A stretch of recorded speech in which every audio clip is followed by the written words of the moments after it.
Assalamualaikum warahmatullahi wabarakatuh. Selamat pagi sahabat Depati. Saya Dr. Melania Ramadini, sering disapa Dr. Lani. Saya salah satu dokter intensif di RSUD Depati Bahrin. Selamat datang di Depati Podcast. Ya, saya punya pantun nih pagi ini, yaitu beli sate di Obama. Cakep. Jalan-jalan ke Arway. Jangan perlu berlama-lama, langsung saja kita mulai.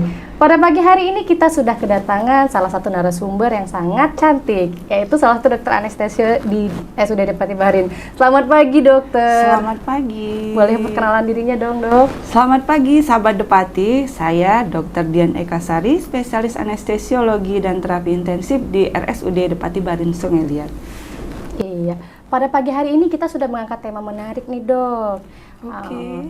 Apa itu sebenarnya puasa menjelang operasi, wajib atau sunnah? Oke, langsung saja ke pertanyaan pertama ya, dok. Kan pasien sebelum operasi itu diwajibkan puasa. Sebenarnya mengapa sih, dok, harus puasa pada pasien itu? Oke, jadi begini, kalau kita ngelihat dari judul puasa menjelang operasi, wajib atau sunnah. Sebenarnya kalau kita berbicara wajib atau sunnah, sebenarnya tidak keduanya ya. Keduanya, karena wajib atau sunnah itu menjurus ke seperti kita puasa Ramadan. Wajib itu artinya kalau dikerjakan itu mendapat pahala, kalau dikerjakan kan dosa. Nah, untuk puasa menjelang operasi itu sebenarnya diharuskan. Nah, jadi begini, sebelum kita ke sana, mengapa kita harus puasa sebelum menjalani suatu tindakan operasi? Misal ya, kita case pasien yang datang ke rumah sakit, terus dengan keluhan, terus diperiksa oleh dokter. Pertama kita periksa, kita anamnesa dulu pasti. Anamnesa, keluhannya apa, terus kita lakukan pemeriksaan fisik, terus dapatlah sakitnya ini. Setelah diperiksa, oh ini sakit apa misalnya appendicitis atau misalnya kan. Nah, seperti terkekas tadi, oh ini harus dilakukan tindakan operasi. Nah, setelah demikian kita harus melakukan rangkaian pemeriksaan dari anamnesa, pemeriksaan fisik, pemeriksaan penunjang, kemudian pemeriksaan penunjang termasuk misalnya laboratorium ataupun USG ataupun ronsen. Nah, setelah itu, setelah dilakukan pemeriksaan tadi, kita harus menilai pasien ini apakah ada resiko tertentu, apakah dia ada penyakit-penyakit penyerta. Nah, kemudian untuk puasanya pasti kita sampaikan, kita edukasi, kita informasikan ke pasien, bapak, ibu, atau adik, atau nenek gitu kan ya. Nanti pada besok misalnya, besok kita akan melakukan tindakan operasi. Nah, sebelumnya itu kita harus melakukan puasa. Kan? Itu informasi yang kita berikan. Informasi yang harus diberikan, ya, dok. Pasti bertanya kan, kok puasa? Berarti karena ada pengalaman, mungkin orang tua ya, mungkin dengan pemikiran puasa itu adalah dari subuh sampai buka lagi maghrib. Jadi untuk puasa, persiapan operasi tidak demikian. Jadi tujuan tujuan puasa sebelum operasi itu mencegah terjadinya aspirasi lambung. Jadi puasa pra operasi didefinisikan yaitu tidak diperkenankannya, tidak diperbolehkan asupan cair ataupun padat per oral selama periode waktu menjelang operasi. Iya, demikian. Iya ya, ternyata tujuan puasa sebelum operasi itu seperti itu ya, dok, mencegah aspirasi ke bagian pernapasan ya, dok ya, sebelum dilakukan tindakan operasi. Iya. Lalu, dok, sebenarnya berapa lama sih puasa yang dibutuhkan untuk pasien sebelum operasi, dok? Oke. Memang kadang-kadang ada beberapa pasien yang membuat bingung ya. Puasa berarti semua tidak makan. Saya mau tidur jam 10, oke, padahal operasi dijadwalkan jam 8 pagi. Puasalah dia dari jam 10 malam sampai jam 8 pagi, belum lagi ante delay kan. Delay jadwal karena sesuatu dan lain hal kan kita. Oh, berpanjang-panjang lah. Sampailah nanti bisa dehidrasi akibatnya kan. Bisa lah gula darahnya menurun. Kalau hipoglikemi kan repot ya, pusing, seuring-uringan kita. Benar-benar. Ya, jadi timing puasa menjelang operasi itu kita bagi 4. Ya, pertama untuk makanan padat. Makanan padat ya, Dok. Makanan padat bisa makan nasi. Kalau kita di sini mungkin makan bakwan, makan bakso gitu ya. Tapi baksonya jangan pakai daging, susah mencernanya. Nah, itu dianjurkan untuk 6 jam sebelum dilakukan tindakan prosedur anestesi. Untuk ASI, kan kita ada juga pasien-pasien yang masih ASI di bawah 2 tahun, itu puasa ASI selama 4 jam. Harap diingat, jangan sampai anaknya nangis-nangis ngambek-ngambek. Aduh, iya benar juga itu. Kalau terlalu lama, kan beda anak-anak ya. Terus untuk air putih, yang ketiga air putih itu bisa sampai 2 jam menjelang tindakan anestesi. Nah, ada tambahan, ada literatur yang menyebutkan bahwa untuk makanan-makanan yang seperti daging, makanan-makanan yang berlemak atau berminyak, itu bisa kita nambahkan waktunya menjadi 8 jam sebelum tindakan atau prosedur anestesi. Gitu ya, Dok. Iya. Berarti masih punya standar tertentu juga ya, Dok, tiap-tiap makanan betul. itu ya, Dok. Terus, Dok, misalnya nih dalam sebelum operasi itu pasien diwajibkan minum obat begitu, Dok. Oh iya. Itu sekiranya apakah boleh atau bagaimana ya, Dok, seharusnya? Oh iya, betul. Itu sering kali terjadi ya. Kita dimanapun, masih di Indonesia ataupun di luar negeri, penyakit-penyakit penyerta itu banyak. Yang paling sering itu adalah diabetes mellitus ataupun hipertensi. Ada banyak pasien yang menjelang tindakan atau prosedur pembedahan itu kan obatnya harus tetap dimakan. Karena kalau emang tekanan darahnya naik, gulanya naik, cancel dong. Itu atau bisa batal operasi kita ya. Atau puasanya juga nggak cukup. Kita pertimbangkan, ini nggak usah lah daripada nanti berisiko, kita cukupkan dulu.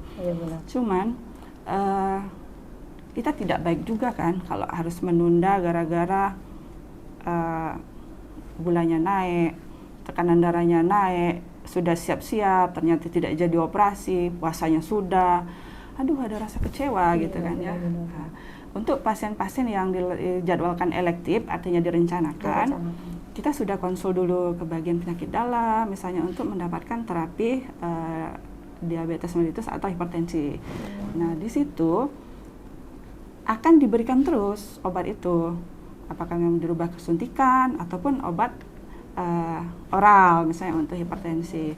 Nah, walaupun disebutkan puasa, untuk obat oral itu bisa dimakan dengan minum seteguk sedikit air. Ya, kalau memang udah jadwalnya tetap dimakan, kalau udah jadwalnya nggak usah, sesuai dengan jadwalnya.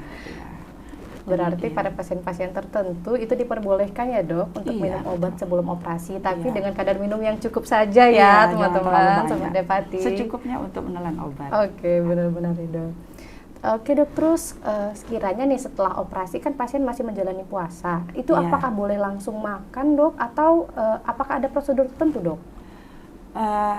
Tergantung jenis tindakan pembedahan yang dilakukan. Jadi tadi di awal kita sudah berbicara Lani ya, bahwa persiapan untuk menjelang tindakan operasi, pertama kita kan lakukan penilaian terhadap pasien. Kita nilailah fisiknya, penyakitnya, laboratoriumnya. Terus kita edukasi, informasi, concern bahwa dilakukan puasa yang sesuai dengan jamnya tadi. Kemudian kita jangan lupa setelah menjelang tindakan, kita tanya kembali, kita verifikasi, benar dah ini ya, makan terakhir jam berapa Bapak Ibu, makan terakhir jam berapa Adik, jangan lupa diverifikasi.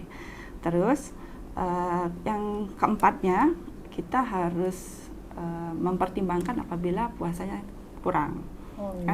Oh iya tadi saya makan, padahal sudah dikasih tahu untuk puasa, mungkin karena nggak tahan ya. Ya, Dok, apa boleh namanya kan orang sakit gitu kan, ya sudah itu kita pertimbangkan. Nah setelah selesai, kalau memang sudah waktunya, kita siap untuk dilakukan tindakan operasi, semuanya sudah memenuhi syarat, kita masuk, dilakukan tindakan, sudah selesai operasi, misalnya operasi itu tidak ada hubungannya dengan operasi di saluran cerna, saluran cerna yang berat, misalnya bisa operasi lambung misalnya, itu biasanya kita tidak terlalu lama untuk melanjutkan makan setelah tindakan operasi.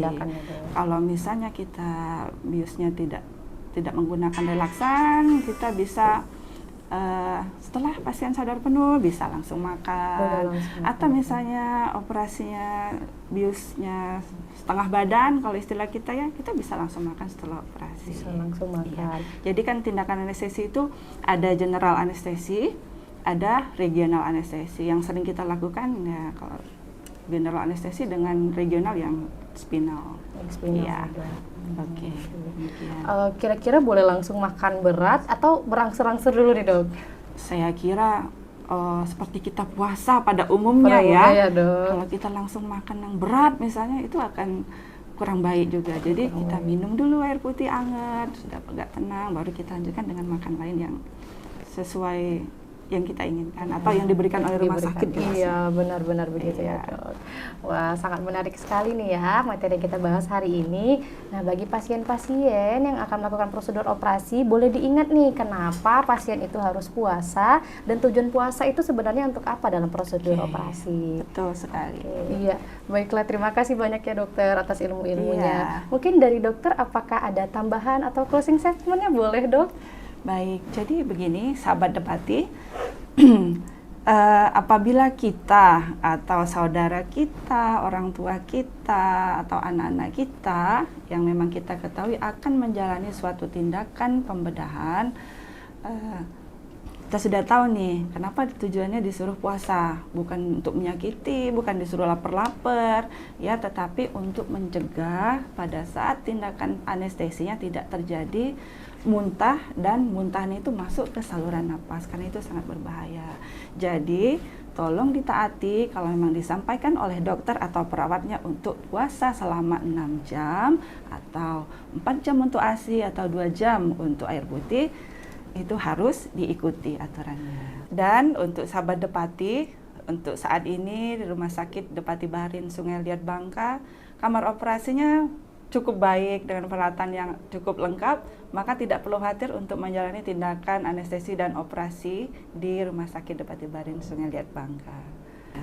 Saya punya pantun nih Sani dan sahabat Depati untuk kita semua ya. Jadi jalan ke sawah sambil meniti. Aduh, cakep.